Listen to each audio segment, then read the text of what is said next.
Hey, welcome to my first YouTube live video. That's not the point of it. When I opened a recent workshop with this line, all leaders manage, but not all managers lead. When I said that, a gentleman on the left side of the room leaned in and he said, "Say that again." Now, I had some other people in the room. I simultaneously heard "ooh" and heard "uh-huh." I heard an amen from the choir. Um, The reason why that matters, why it mattered to that audience and why I think it matters to you today is because you have someone in mind who you're like, "Yeah, that's real talk from that person." Like, as soon as I said that, "All leaders manage, but not all managers lead," someone popped into your mind, and I think that's true for all of us. And maybe the person that popped into your mind was a previous version of you. Okay, you're in the right spot. My name's Mike Kahn. I work with organizational leaders to help them improve their leadership. We lead people, we manage processes, and then we measure and improve results. That's what I do. And one of my favorite things that I've done so far is written this book called Communication Culture, Volume One. And it's a playbook to end division at work and turn team members into teammates. I mean, you can see it right here. It's got 46 bite-sized chapters. It's 132 pages, 46 bite-sized chapters with 40 blind spot alerts because we've all stepped in something that we didn't see coming. And it's written on a sixth grade reading level.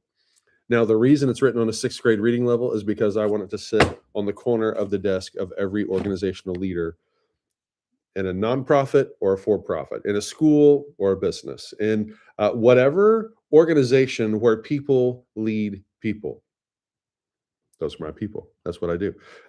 One of the reasons I wanted to share with you this conversation today is because I don't think that a lot of the people who are in a new manager role or in a manager role that they find themselves in, um, I don't think they're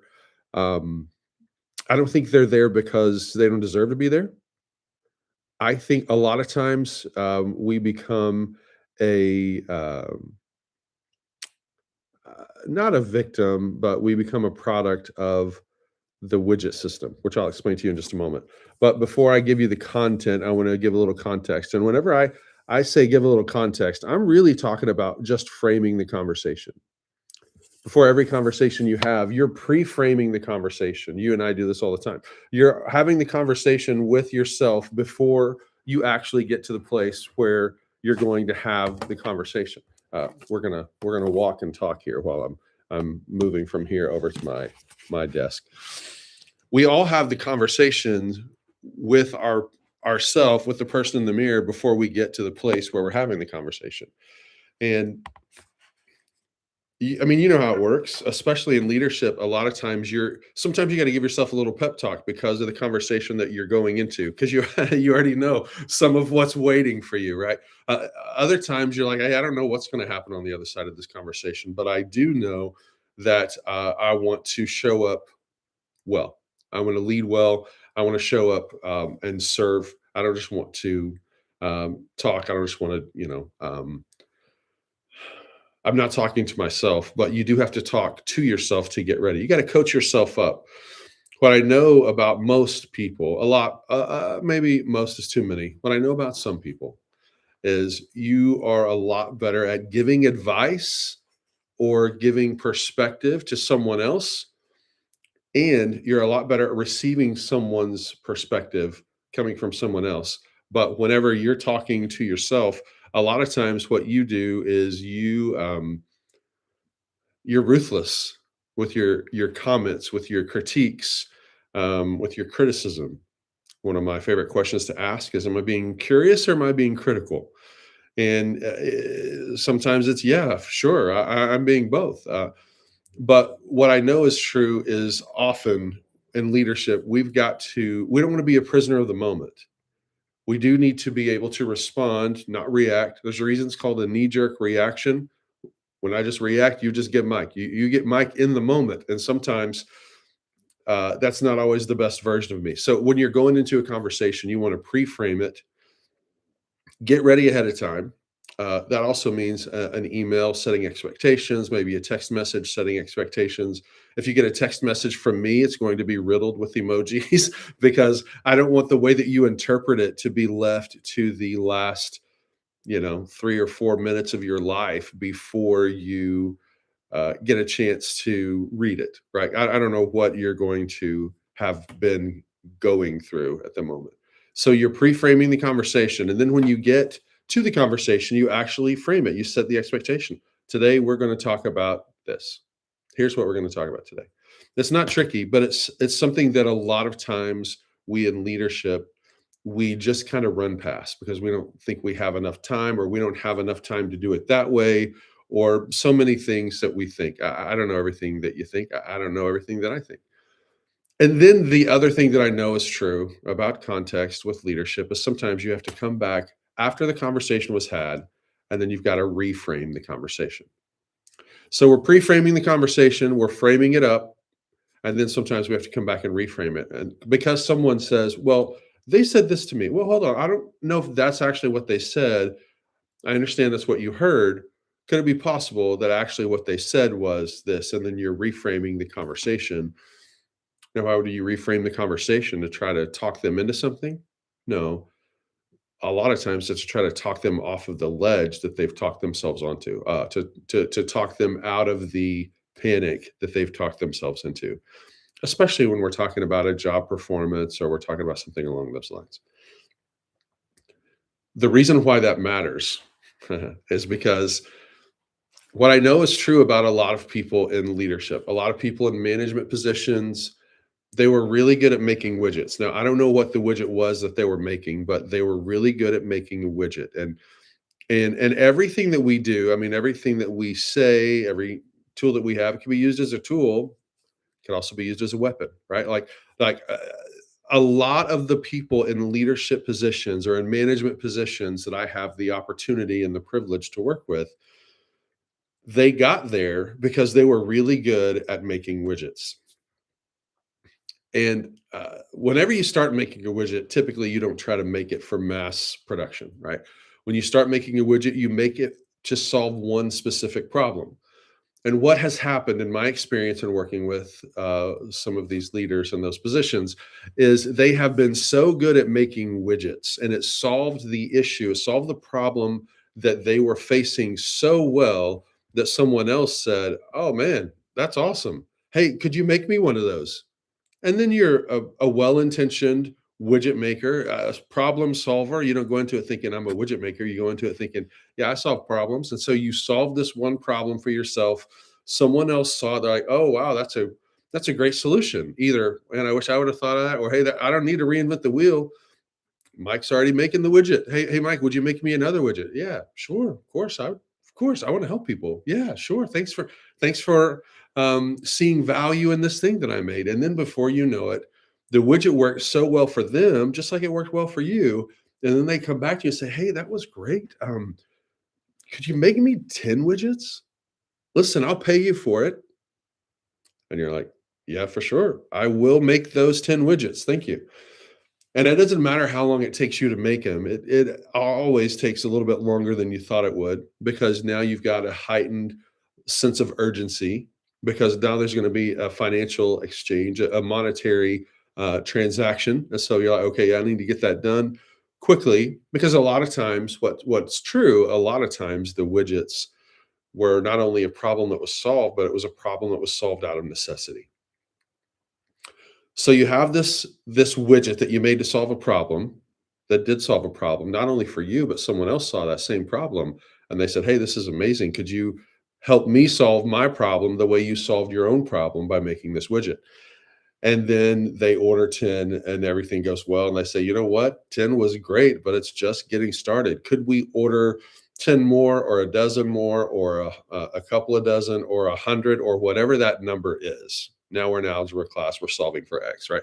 Whatever that amount is, I don't know the answer to how much was it, but I do know that it was a lot. And here's what happens. In organizations, a lot of times we'll look for someone who's really good at making widgets, really good at solving problems, and then they'll get elevated to the chief widget maker. The problem with elevating a widget maker to the chief widget maker, the head widget maker, the leader of the widget makers, is just because we're good at doing a thing doesn't mean we're good at leading people doing a thing, right? And so what happens is they get elevated. Now they're overseeing one or more than one, right? The number does matter, but either way, if it was only one, they're still not equipped to lead there. They're still not equipped to serve that person because they didn't get the people training. Because leading people is different than doing a thing. What I run into a lot is people using this one phrase. It's a common phrase, and it kind of rubs me the wrong way. I noticed it, and then I heard it so many times, which, now bring a little brain science in. It's the reticular activating system. I'm not certainly a neuroscientist. I don't play one on TV. Dr. Andrew Huberman. He has trained lots of scientists at Harvard. I don't know the extent of all of his education. He's a guy who speaks the language that I understand. And he has a great 8-minute video on the reticular activating system and why that matters. And so I'm not trying to butcher it. I'm just putting it in language that I understand. Now, I didn't understand it when I wrote my book. I did write on chapter 32. That's the first thing that I want people to read whenever they get my book.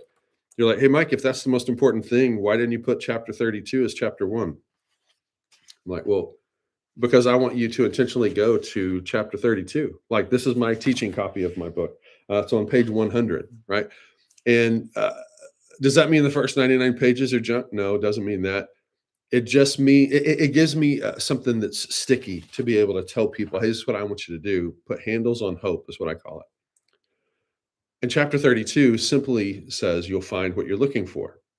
And I would love to tell you that I'm so smart that I distilled the reticular activating system down into this one bite-sized phrase that is suitable for sixth graders. Now, that's also a thing in the book. As I mentioned, 132 pages, 46 bite-sized chapters with 40 blind spot alerts because we've all stepped on something we didn't see coming. And it's written on a sixth grade reading level because I want it to be common language. I break every organization down into 3 different levels: the 100 level, the 200 level, and the 300 level. The 100 level are people who have no one directly reporting to them.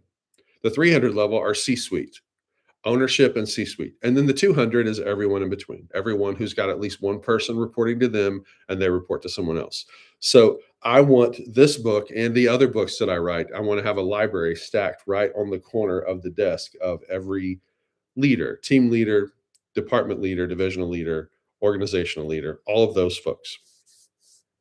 I would love to tell you that I had this great understanding of the reticular activating system, and I just distilled it down to a sixth grade reading level, and I stuck it in my book. And that's the first thing that I want anyone to realize. It's not true. But the reticular activating system is true. You may not have known that's what it's called, but whatever car you drive, I drive a black Jeep. And I didn't even really look for black Jeeps until I saw this one black Jeep online, and I messaged Bobby, our car guy, and I said, "Hey, Bobby, you still have this black Jeep?" And he said, "Yeah." I said, "Okay, well, I can't get there yet, but I will come look at that Jeep. Don't sell it. Don't sell it out from under me." And he said, "Okay." And then I would see Jeeps everywhere. Before I could get in to drive the Jeep, and even after we test drove the Jeep before we brought it home, like, I would just see it everywhere. It's not different for you. Maybe the Jeep, it's not a Jeep that you drive, but whatever it is that you drive, or whatever it is that you want to drive, whatever you wish you drive, right? You wish you drove. As Mike, I speak for a living. Whatever you wish you drove, you see that constantly. Well, that's your reticular activating system. That's the filter in your brain saying, "Oh yeah, that matters to you. You want more of that. You want more of that." You drive by and you see it and then you notice it. I don't think that Bobby, my car guy, was like, "Hey, we got Mike on the hook for a black Jeep. So Here's what I need to do. I need to send all these black Jeeps at him so he sees them coming and going no matter what until he buys one. That's not what happens. It's just science. It's just how we're already wired up. And so when you take that idea, you take that context, you take that frame, and then you bring it around to leadership, team leaders, department leaders. One of the biggest deficiencies we have in training new managers, new leaders, new whatever the orientation is, whatever you call it, we don't teach the people part of management and leadership well. And here's how I know that, because people say often, "Hey, Mike, we've got to have better, I've got to manage my people better." Or more often, that guy's got to manage his people better. Managing people is like pushing a rope. It's like trying to push a rope. Like it's really difficult. Well, in that same workshop that I was telling you about at the beginning, when I said all leaders manage, but not all managers lead, I got to this part of it where I said I was talking about the difference in managing people and leading people, and how managing people is kind of like trying to push a rope.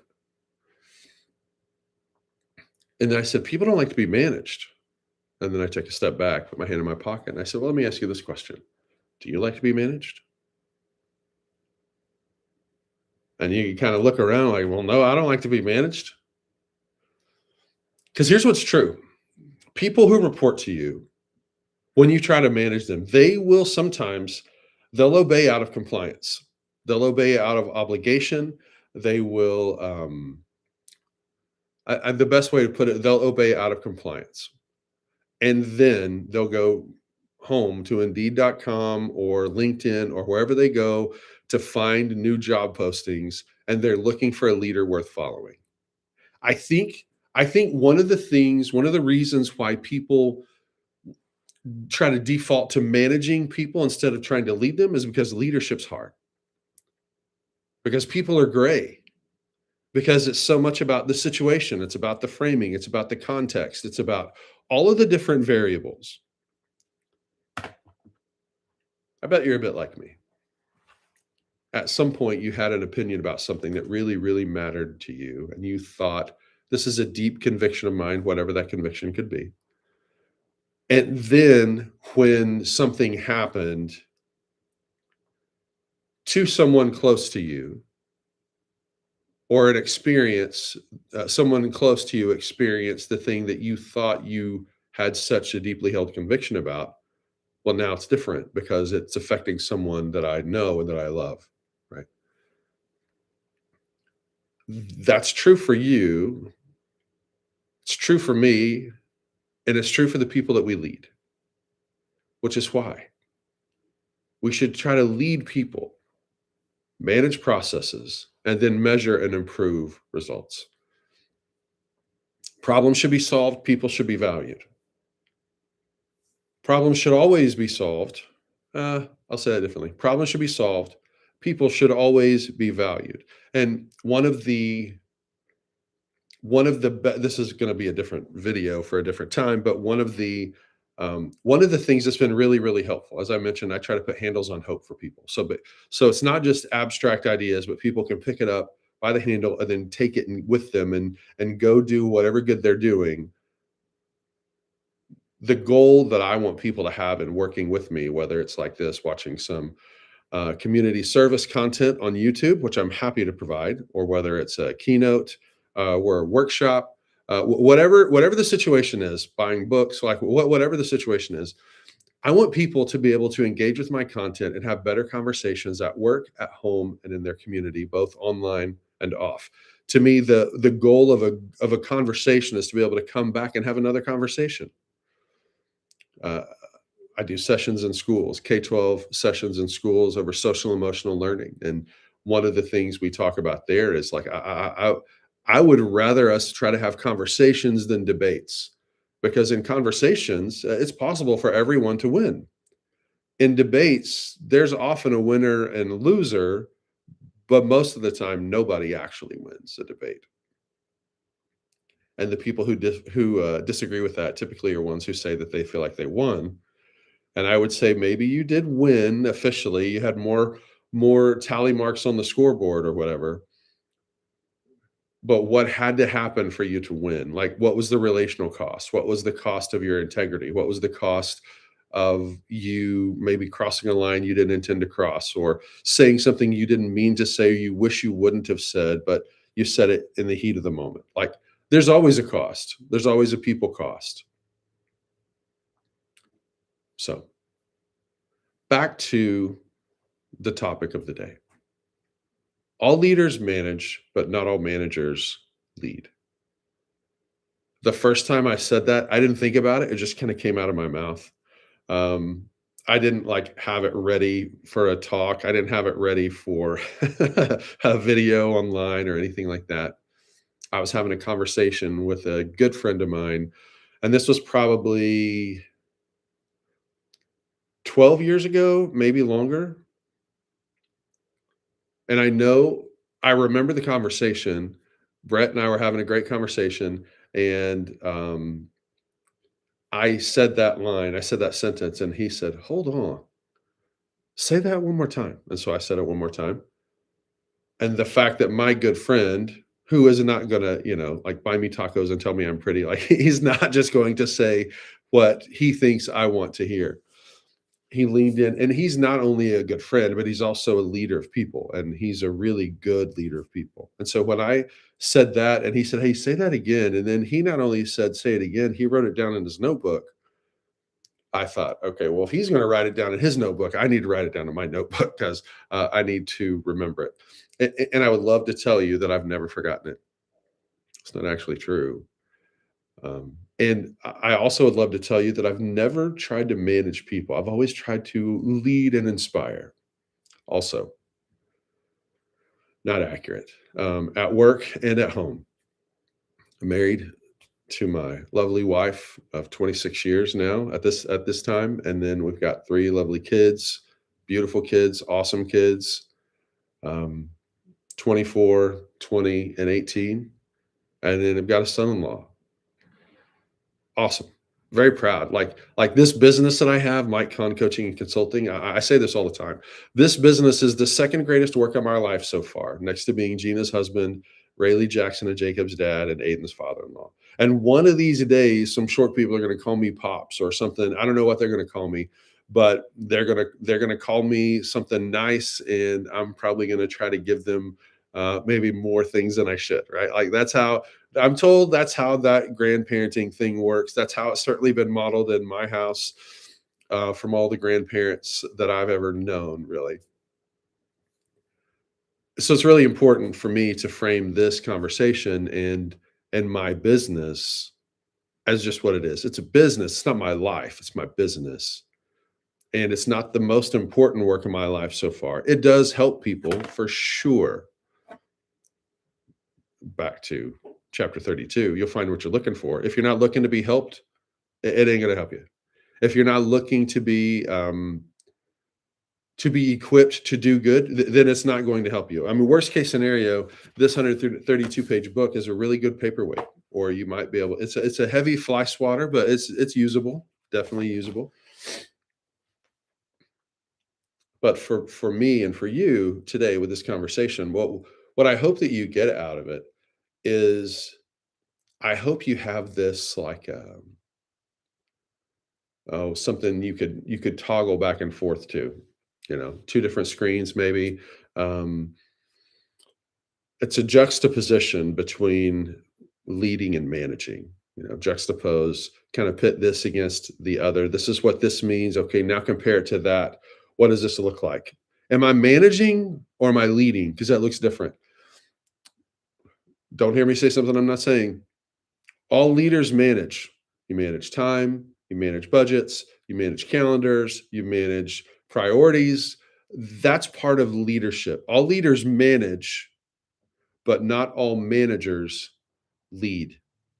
Sometimes people are tunnel vision, just focusing on managing. I've got this timer that is I really like it. I use it a lot. I set it for 10 minutes. At the beginning of this video, I set it for 30 minutes because I want to be mindful of it. I don't want it to govern me, but time is precious. And it's one thing. I mean, I could make more money theoretically. I can make more money, can't make more time. So the goal is I'm not trying to manage my time, I'm trying to leverage it. I'm trying to use it a lot. One of the reasons I'm making this YouTube video is because I want the watch hours, time that people engage with me to exceed the actual number of hours in a day. One of the mentors, he's a long distance mentor for me. Now, he was talking about his YouTube channel and his subscriber reach and mine are slightly different. But he said, I think he said last month he had 240 years worth of watch time. Well, that's definitely one way to extend your influence beyond your personal touch, which is why I do what I do. It's why I write books. That's why I make videos. It's not an original idea for me. I heard about it from John Maxwell. He's the one who put kind of the handles on hope of that for me. And I don't think that it was original for him either. I think one of his mentors, I believe he said Les Parrott. I could be wrong. He was interviewing him one time and he said, well, John, I never set out to write books. I just wanted my influence to extend beyond my personal touch. And John Maxwell took that to heart. And today he's in his mid to late 80s, I believe, age wise, and he's written more books than however many years he is old. No. He's published more books than however many years he is old. That's pretty awesome. And when he said in the video that I watched, the reason he writes books is because he wants his influence to extend beyond his personal touch. That really resonated with me. So my hope is that at some point, one of the ideas that I've shared, they're all very, very connected in this one. Hopefully one of those ideas is going to help you become a better leader, an intentionally better leader. And you might say, Mike, I don't have anybody to lead. I don't have a position of leadership at work, and I don't have a family at home or anything like that. Then I would kind of smile. And if we were having coffee at a coffee place, my coffee, P.S. I like my coffee to look a certain color, and it's like the color of caramel. If we were to have a cup of coffee and be having this conversation, and if you were to say, I don't really have anybody to lead, then I would say to you, I wouldn't actually pull the frame out of my pocket, probably, maybe, but I would say, could it be possible that the most important person you have to lead, you have the opportunity to lead them before you lead anyone else? And that's, of course, the person in the mirror. Again, borrowing from John Maxwell, what he says is you can't lead other people if at first you don't lead the person in the mirror. And that brings me back to why I think most people who manage people, the reason I think they manage people instead of trying to lead them is because they don't feel like they're doing a good job of leading the person in the mirror, or they don't feel like they'll ever be doing a good job of leading the person in the mirror. And it's easier to measure someone's output to some metrics, which is good. That's not a bad thing, but it's not the totality of leadership. It's one facet of leadership. Remember, all leaders manage, but not all managers lead. So what I'd love to leave you with today is I would love for you to consider what's one thing that you could do to remind yourself to intentionally lead instead of just trying to manage. There'll be things you're going to need to manage out of necessity. I'm not saying don't do that. Do that. Regarding people, what's one thing that you can do differently, do better? Leadership is not a switch that you turn off like a light switch. It's not constantly on or off. It's not all or nothing. John Acuff in his book, I think it's in his book called Soundtracks, about overthinking, how to turn overthinking from a super problem to a superpower. He said, it's not a switch you flip off or on, it's a dial that you turn up. That's what leadership is. That's what living is, really. Okay, now we're going to bring back James Clear and Atomic Habits. All right. This is the last thing I want to leave you with today. In Atomic Habits, James Clear, his whole goal is to try to help us turn up the dial and get 1% better at leading the person in the mirror. And he has this thing that I even, I gave him credit for it. I even put it in my book. And I think maybe it's something that might help you turn around what you're trying to do and the way that you view managing versus leading. And he said simply, every action you take is a vote for the person you wish to become. So if you're a person who has historically managed people instead of trying to lead them, great news. One step. It's the next step you take. Every step you take, every action you take is a vote for the person that you wish to become. So no matter what the personal um, rap sheet that you read to yourself is about ways you messed up or let yourself down or let somebody else down, um, the great news is you can pivot. And then every action you take is a vote for the person that you wish to become. So, what I'd love for you to do in the comments section below, leave one action that you will take to intentionally try to lead better. Thanks for being here. I'd love for you to subscribe. I didn't mention that at the beginning. I'd love for you to subscribe. Um, if there's any of this content that's resonated with you, I would love for you to leave something in a comment. Of course, you can also um, interact with me on Instagram. I do a lot of conversations in the DMs there. So whatever social media you're on, I know right now you're on YouTube. Find me wherever you are. I would love to connect with you. And of course, you could always send me an email at mike@mikeconcoaching.com. Lots of different ways to engage with me. Um, I'm for you. I want you to have a fantastic rest of your day. Thanks. See you soon.